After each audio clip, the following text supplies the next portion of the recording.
안녕하세요. 저는 성경 포로 기원 시대의 발표를 맡은 세계 최고의 복음 전도자 최인희입니다. 어, 다니엘이 바벨론의 포로로 이제 잡혀가고, 혹시 바벨론의 포로로 몇 차까지 잡혀갔는지 아시나요?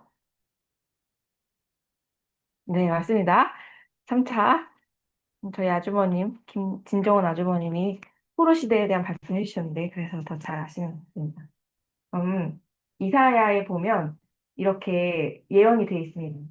보라, 내가 보내어 내 종 바벨론 느부갓네살을 불러다가 이스라엘을 쳐가지고 이 땅이 영영이 황무지가 되게 할 것이다.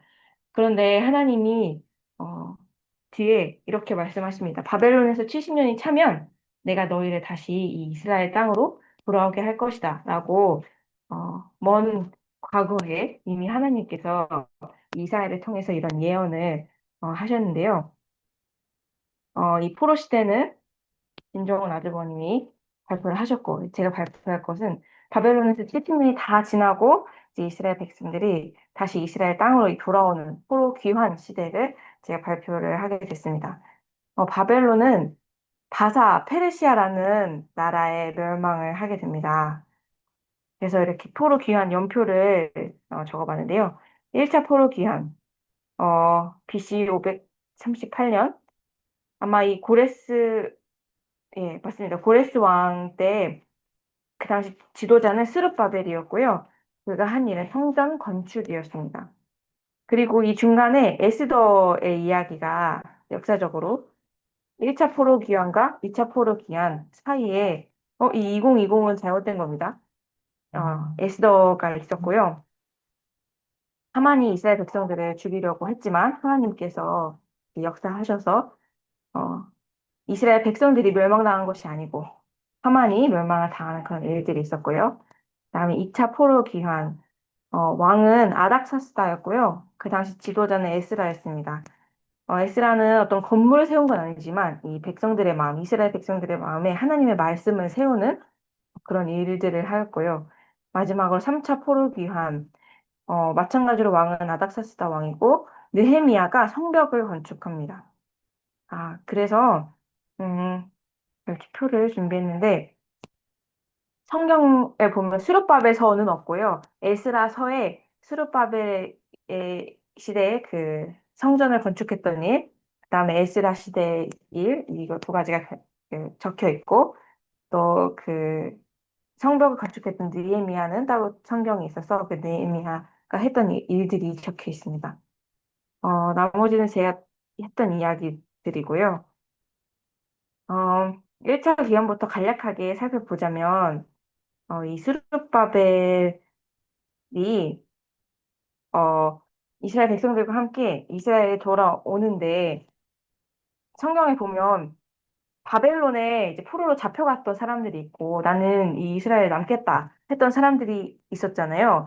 그런데 하나님께서 오히려 포로로 잡혀간 사람들이 말고 그러니까 이 이스라엘 땅에 남아있는 사람들은 나중에 나를 대적하는 일을 할 거다 하는 그 말씀을 이제 하시는데요.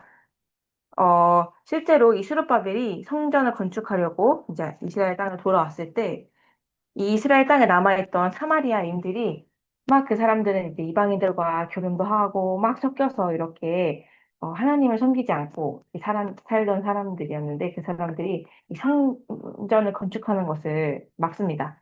또 고레스 왕 때 이제 성전을 건축하러 왔다가 고레스 왕이 죽고 그 다음 왕 때 이 이스라엘 사람들이 귀환한 포로들이 성전을 건축하지 못하게 됩니다. 무려 16년 동안 그 공사가 멈춰 있다가 어, 바사왕 다리오 왕이 되었을 때 다시 건축을 시작하게 돼서 5년 만에 성전을 건축하게 되고요.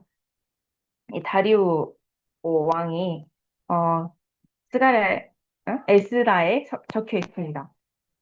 하나님의 성전 공사를 막지 마라. 그래서 이제 이 다시 공사가 시작되게 됩니다. 자, 그 성전이 여러 가지가 있잖아요. 처음에 지었던 성전은 솔로몬 성전이고요. 이거는 이제 이스라엘이 망하면서 다 무너지고 스룹바벨이 다시 어, 이스라엘로 돌아오면서 성전을 건축하고 나중에 이 헤롯 성전에 이 스룹바벨 성전에 더 증축해서 만들었다고 합니다. 자, 2차 포로 귀환. 에스라는 당시에 제사장 아론의 후손이거든요. 제사장이자 그다음에 성경 학자입니다. 율법 학자입니다. 그래서 이 사람은 이 민족 부흥 운동을 했습니다. 성전은 있지만 이 하나님의 말씀이 이스라엘 백성들 마음에 없어서 어, 없었는데요. 이 에스라가 이 모세의 율법을 아주 빠삭하게 알고 있는 그런 사람이거든요. 그래서 그 하나님의 말씀을 이스라엘 백성들에게 가르치기 시작하고요. 그 다음에 에스라가 쓴 성경이 있는데 혹시 뭔지 아시나요? 역사서를 썼는데 역사서 뭘까요? 열왕기 상하가 있고 역대 상하가 있는데 그 중에서 역대 상하를 이 에스라가 썼다고 알려져 있습니다. 그래서 어, 이제 그 왕들의 삶을 통해서 하나님 어, 이 왕들의 삶을 어쨌든 통해서 이 족보를 왕들의 족보를 또 이스라엘 백성들이 가르치고 또 그 삶을 통해서 하나님의 마음을 이스라엘 백성들에게 가르치려고 했다. 어, 그런 사람이었고요. 그 다음에 이 예스라는 섞이지 마라 이 이야기를 하는데요. 이스라엘 백성들이 광야에 넘어오면서부터 하나님은 이스라엘 백성들에게 섞이지 마라, 이방신들 섬기지 말고 이렇게 말씀을 하시는데 어, 이제 너무 많이 섞였죠. 다른 신들을 섬기고 솔로몬도 그렇고 막 이제 그러면서 이스라엘이 타락하기 시작했는데 근데 이 에스라는 이제 섞이지 말라는 이제 이야기를 하면서 그 다른 민족과의 결혼 이것을 금하는 내용이 이렇게 나옵니다. 마지막 3차 기환은요, 인도자가 느헤미야였고요. 이 느헤미야는 성벽 건축을 한 것뿐만 아니라, 어, 그 사회적인 시스템을 만들었다고 해요. 그래서, 그, 고아와 과부와 이런 사람들 모른 척하지 말고 도와줘라. 이제 이런 복지 시스템도 만들었고, 또그 다윗 왕의 시편을 편찬한 때가 이 느헤미야의 때였다고 합니다. 시편은 이제 시잖아요. 노래인데 그거를 이제